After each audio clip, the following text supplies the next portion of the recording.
The research that I do focuses on food systems and food security, predominantly in the urban context. And so we're living in the most rapidly urbanizing continent and trying to understand what that means in terms of people's ability to access food, to use food, what that means for the kind of relationships between the rural and the urban, the global politics of food. And so trying to think about all of those things.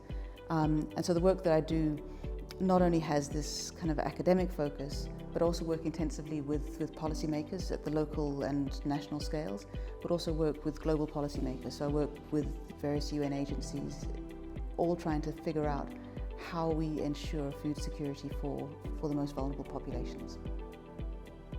I think students who have an interest in trying to understand the complexity of the world in which we live in and trying to find where solution spaces might emanate, I think that is where EGS comes in.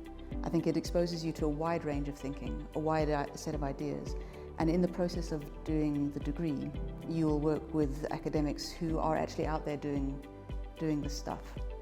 And so within the department, we have people working on the drought crisis in Cape Town, working on the international panel of experts on climate change, people like myself working on food security, people working around desertification. All those things are within the department, and you'll be exposed to those experts and perhaps have a chance to join in with some of their work.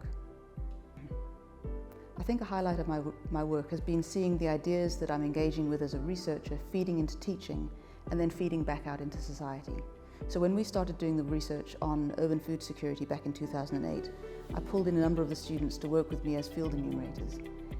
And over time, I've seen a number of those students then go into professional practice. Some of those have ended up in local government, some of them ended up in NGOs, and we're seeing the kind of activation of the ideas that we were building then, going out into the policy space, into the governance space, and then that feeding back into what we're doing in terms of teaching and research.